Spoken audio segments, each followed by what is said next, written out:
There is no question that the loss of USS Indianapolis is one of the darkest episodes in the history of the United States Navy. But within her career, loss and the subsequent tragedy that befell her survivors, there are examples of extraordinary valor and sacrifice that deserve to be remembered. Indianapolis, affectionately nicknamed Indy by her crew, served as the flagship of the greatest naval armada ever assembled. Many crucial, important, war-altering decisions were made within the confines of her hull, and she should be remembered not just for her tragic outcome, but also as the gallant fighting ship she was before it. Indianapolis's keel was laid down on March 31, 1930, by the New York Shipbuilding Corporation in Camden, New Jersey. She was originally considered to be a light cruiser when construction began due to her thin armor, but by the time she was launched in November 1931, she had been reclassified as a heavy cruiser in accordance with the terms of the First London Naval Treaty due to her 8-inch main battery guns. Indianapolis had an overall length of 610 feet, a beam of 66 feet, and a standard displacement of just under 10,000 tons. She carried a main battery of 9 8-inch 55 caliber Mark 9 guns, which were housed in 3 triple turrets, a super-firing pair forward and a lone turret aft. These were capable of firing a 260-pound projectile over 32,000 yards at their maximum elevation of 45 degrees, and they had a rate of fire of 2 to 3 rounds a minute, depending on the conditions. For air defense, Indianapolis initially had 8 5-inch 25 caliber guns and 8 50 caliber Browning machine guns. Indianapolis was protected by a main armor belt that was 3 1/4 to 5 inches thick. Her deck armor was 2 1/2 inches thick, and 1 1/2 inches protected her barbettes and turrets. While this was an overall increase in protection over the preceding Northampton class, in the end, it still wasn't enough to adequately protect her against similar caliber main batteries. This was the major downfall created by entering into the pre-war limitation treaties. The Navy simply couldn't design a ship with the range and armament they wanted and adequately armor them while still keeping their tonnage below the treaty requirement of 10,000 tons. Indianapolis was designed to be versatile and powerful. She was powered by 8 oil-fired boilers, which provided the steam for her 4 reduction turbines. Indianapolis was rated for 107,000 shaft horsepower and had a top speed of 32 knots. She had a range of 10,000 nautical miles when cruising at 15 knots. Indianapolis was intended to be used as a flagship and was designed with the space for a flag officer and his staff. Her original complement at the time of her commissioning was 807 men, but this number increased considerably when the ship had a flag officer and his staff embarked, and would further increase when war came and the cruiser was fitted with additional anti-aircraft weapons. Indianapolis was commissioned into the U.S. Navy on November 15, 1932, at the Philadelphia Navy Yard. Following her shakedown cruise, which took her to Guantanamo Bay until late February 1933, Indianapolis trained in the Canal Zone and in the Pacific off the Chilean coast. After a brief overhaul in Philadelphia, she steamed to Maine, where she hosted President Franklin D. Roosevelt in early July. She transited the Panama Canal soon after, and on November 1st, Indianapolis became the flagship of the scouting force, a position she held until 1941. Indianapolis spent the remainder of the interwar years training off the West Coast and undergoing routine maintenance overhauls. She hosted President Roosevelt several times as well, for fleet reviews and goodwill trips.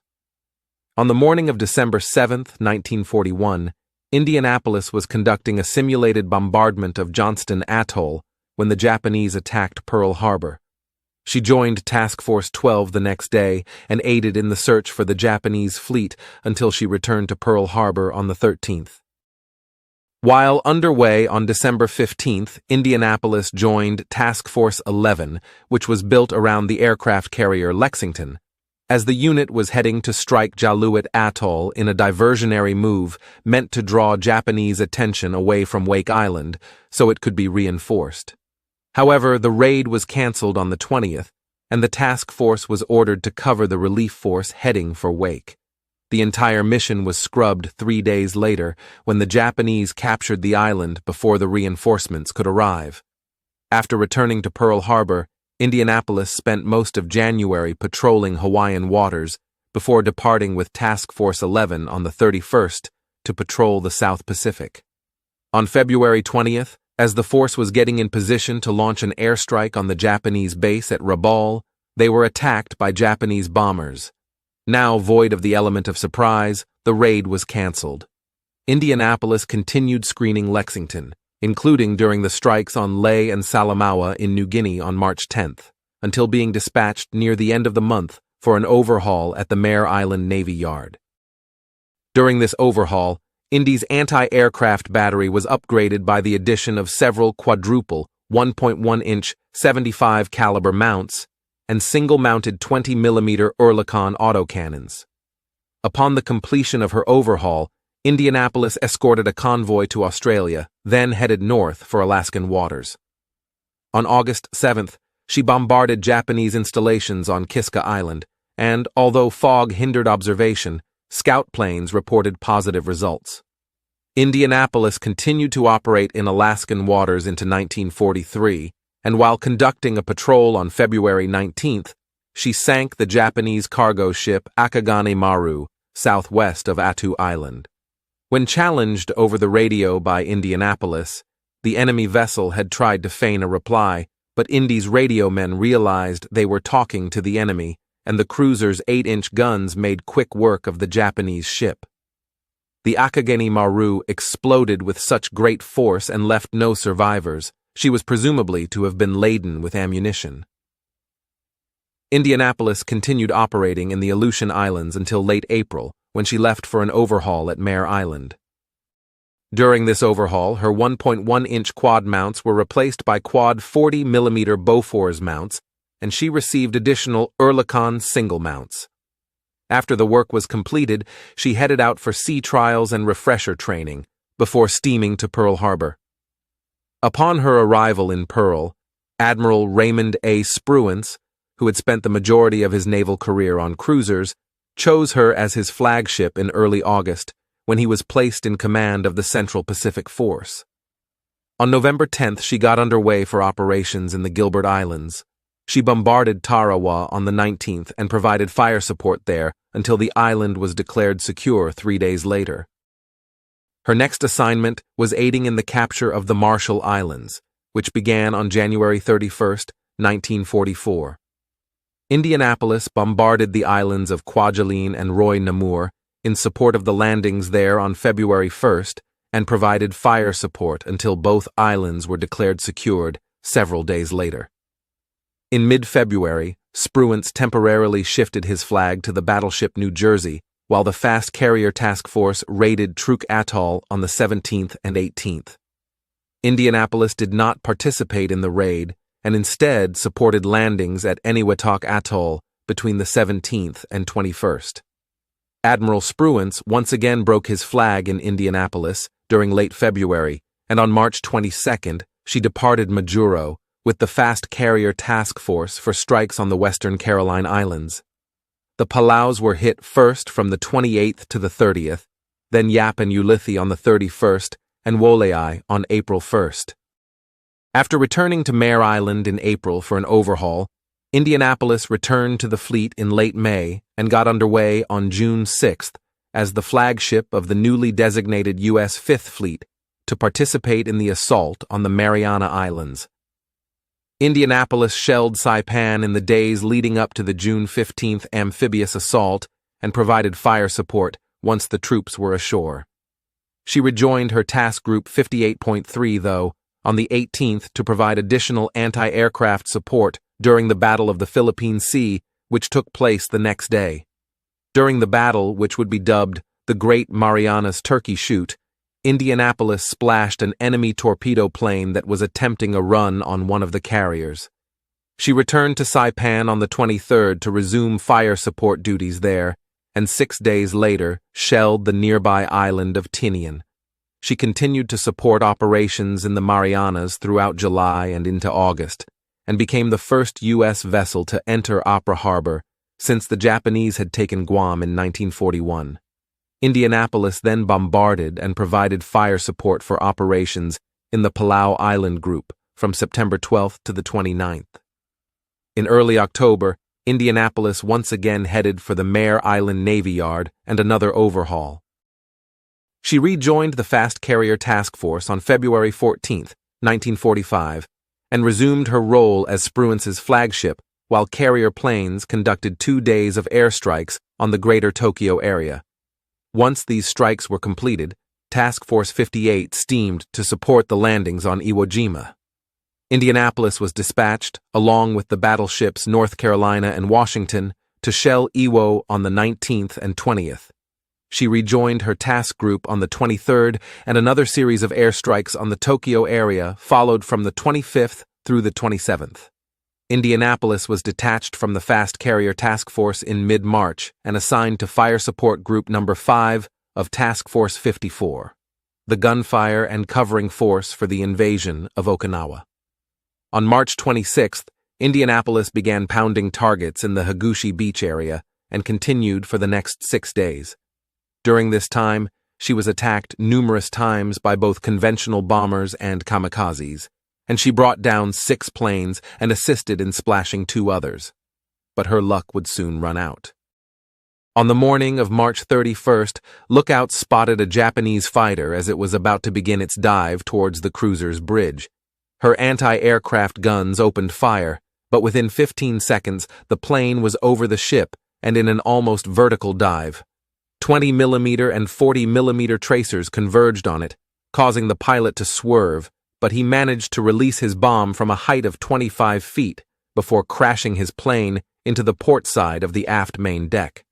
The plane toppled into the sea, causing very little damage, but the bomb plummeted through her deck armor, the crew's mess hall, and the berthing compartments below before crashing through the bottom of the ship and exploding in the water under her. The concussion blew 2 gaping holes in the bottom of the ship and flooded the nearby compartments. The blast killed 9 crewmen. Excellent damage control prevented any progressive flooding that may have doomed her.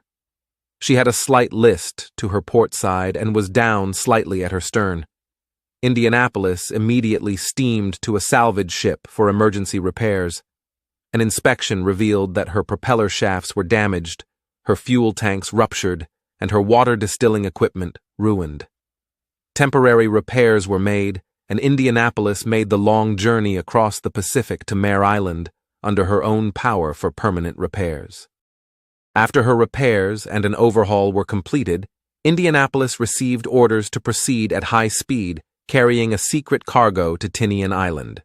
It was here where fate intervened, as USS Pensacola was also at Mare Island undergoing repairs and was originally to have received these orders as she was closer to being finished with her repairs, but her engines failed during her trials, and Indianapolis was the next ship up.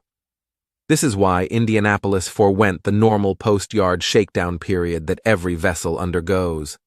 Unbeknownst to her and her crew, the cargo they were carrying included parts and nuclear material to be used in the atomic bombs that would soon be dropped on Hiroshima and Nagasaki. Indianapolis departed San Francisco on July 16th and reached Pearl Harbor on the 19th, which actually set a speed record of 74.5 hours for a ship coming from San Francisco to Pearl. She had managed an average speed of 29 knots. Indianapolis raced on unescorted and reached Tinian on July 26th, covering over 5,000 nautical miles in only 10 days. After delivering her secret cargo to Tinian, Indianapolis steamed to Guam, where she reported for routing to Leyte. From Leyte, she was to report to Vice Admiral Jesse B. Oldendorf for further duty off Okinawa. Indianapolis departed Guam on the 28th and proceeded to Leyte unescorted. 5 minutes into the midwatch at 12:05 a.m. on July 30th, 1945, all hell broke loose as Indianapolis was struck by 2 torpedoes on her starboard side. Within seconds, 60 feet of her bow was gone and her forward engine rooms were out of commission. The second torpedo strike tore a 40-foot hole in her amidships, and the blast was so powerful that it had lifted Indianapolis out of the water and slightly altered her course.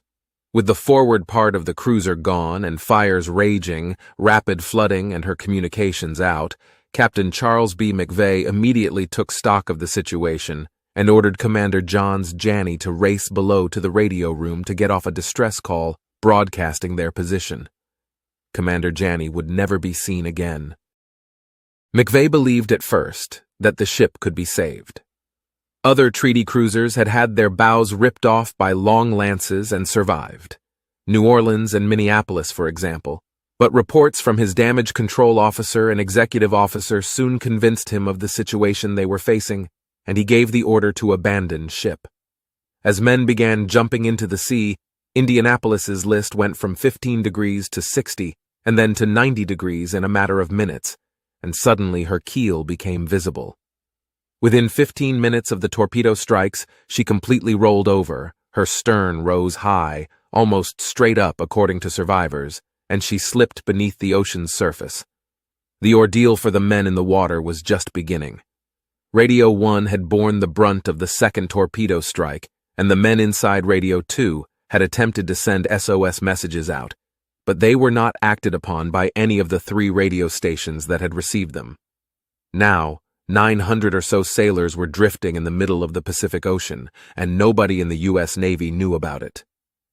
The survivors drifted for the next 3.5 days until a PV-1 Ventura, flown by Lieutenant Chuck Gwynn, spotted the survivors on August 2nd while on a routine patrol. Gwynn dropped a life raft and radio transmitter from his plane and immediately radioed for help. A PBY Catalina flown by Lieutenant Commander Robert Adrian Marks was the first to arrive after Gwynn, and Marks decided to land his aircraft to pick up survivors. He was able to maneuver his plane and pick up 56 men. After nightfall, the destroyer escort Cecil J. Doyle arrived and used her searchlight as a beacon, and along with 6 other ships, picked up the remaining survivors. During those 3+ days, many men died from their wounds, exhaustion, exposure, or a combination of these. Sharks were drawn to the drifting groups of men, and after picking off the dead, they began attacking the living as well. Most of the Indianapolis's men were found in some state of delirium, or were suffering from hallucinations from exposure. In the end, only 316 of the nearly 900 men who survived the sinking survived to be rescued. The U.S. Navy wasn't even aware that Indianapolis had been sunk until the survivors were spotted on August 2nd. Multiple commands and multiple officers failed Indy's crew. In fact, the system used to track Navy vessels was inadequate and flawed. The headquarters on Guam and on Leyte both kept plotting boards that plotted the positions of all vessels with which they were concerned. However, it was assumed that ships as large as Indianapolis would reach their destinations on time, unless reported otherwise. Therefore, their positions were based on predictions and not on actual reports. On the 31st, when Indianapolis should have arrived at Leyte, she was removed from the board on Guam, and she was also recorded as having arrived at Leyte. The flaw in the system for reporting ship movements was bad enough, but what was worse was that the officer responsible for tracking the movements of Indianapolis, Lieutenant Stuart B. Gibson, knew of the vessel's failure to arrive on schedule and failed to investigate the matter and made no immediate report to his superiors. In the litany of failures that led to Indy's men suffering, this is the most egregious of them, and honestly, it was criminally negligent. He didn't cause her sinking, but his actions, or inaction, caused her men to suffer for an additional 2 days, which led to the deaths of God knows how many more. For his inaction, Gibson received a letter of reprimand, and that's seriously all.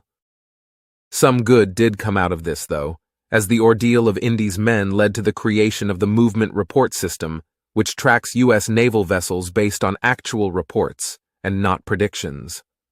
Unfortunately, the man who ended up with the harshest punishment of all was Captain McVay. He was court-martialed on 2 charges, failing to order his men to abandon ship and hazarding his ship. He was ultimately cleared of the charge of failing to order abandon ship, but was found guilty on the hazarding charge. McVay's orders had been to zigzag at his discretion, weather permitting. However, He was not informed of Japanese submarine activity in the vicinity of his route, and Commander Mokitsura Hashimoto, the commanding officer of I-58 who fired the fatal torpedo spread, even testified that zigzagging would have made no difference in the outcome due to his advantageous position. Admiral Chester Nimitz campaigned to have McVeigh's sentence remitted, and he was restored to active duty in 1946, and he retired in 1949 as a rear admiral. However, the demons of that July night followed him for the rest of his days, and he died by his own hand in November of 1968. Many Indianapolis survivors believed that the Navy's verdict was unjust, and after a campaign in the mid-1990s, he was exonerated of any wrongdoing by Congress in October of 2000. For over 7 decades, USS Indianapolis remained lost on the ocean floor, her final resting place unknown to the world.